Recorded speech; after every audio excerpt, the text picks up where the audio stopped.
Welcome to our channel. మద్యపాన వ్యసనానికి వ్యతిరేకంగా ఛత్తీస్గఢ్లో ఒక యువతి తీసుకున్న సాహసమైన నిర్ణయం ప్రస్తుతం దేశవ్యాప్తంగా చర్చనీయాంశమైంది. ఛత్తీస్గఢ్లోని జాంజ్గిర్ చంపా జిల్లాకు చెందిన 22 ఏళ్ల ముస్కాన్ ప్రధాన్ అనే యువతి పెళ్లి వేడుకలలో వరుడు విపరీతంగా మద్యం సేవించి రావడాన్ని నిరసిస్తూ వివాహాన్ని నిరాకరించింది. చంపా పోలీస్ స్టేషన్ పరిధిలోని కోస్మాందా గ్రామానికి చెందిన ముస్కాన్కు కోక్రా గ్రామానికి చెందిన సంతురామ్ అనే 24 ఏళ్ల యువకుడితో జూన్ 23న వివాహం జరగాల్సి ఉంది. ఈ వివాహ వేడుకలకు వరుడు తన బంధువులతో తరలి వచ్చాడు. అయితే పెళ్లి పీటలపై కూర్చోవలసిన వరుడు కనీసం నిలబడలేని స్థితిలో మత్తులో జోగుతుండడాన్ని గమనించిన ముస్కాన్ క్షణం కూడా ఆలోచించకుండా ఈ పెళ్లి తనకు వద్దు అంటూ తెగేసి చెప్పింది. నిజానికి వీరి నిశ్చితార్థం జరిగిన సమయంలో కూడా వరుడు మద్యం సేవించి రావడంతో ముస్కాన్ అప్పుడే అతడిని హెచ్చరించింది.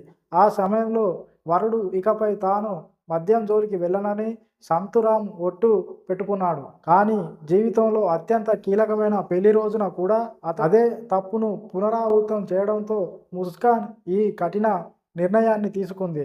వధువు తీసుకున్న ఈ నిర్ణయంతో పెళ్లి కూతురు పెళ్లి కొడుకు కుటుంబాల మధ్య ఒక్కసారిగా తీవ్ర ఉద్రిక్తత నెలకొంది. ఇరు వర్గాల పెద్దలు నచ్చజెప్పే ప్రయత్నం చేస్తున్న సమయంలో వచ్చిన కొందరు యువకులు వధువు బంధువులతో గొడవకు దిగారు. ఈ ఘర్షణ కాస్త పరస్పర దాడులకు దారి తీయడంతో కొందరికి స్వల్ప గాయాలయ్యాయి.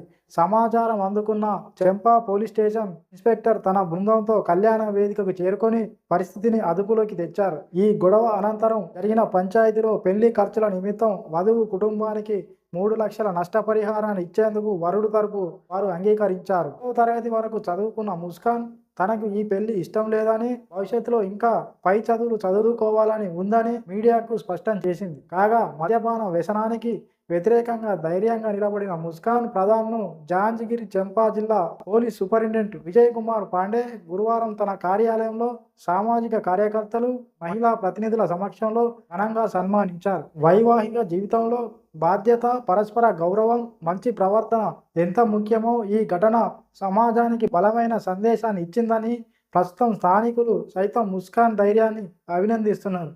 అయితే ముస్కాన్ తండ్రి కూడా గతంలో మద్యానికి బానిసై మృతి చెందినట్టు తను మీడియాకు తెలిపింది.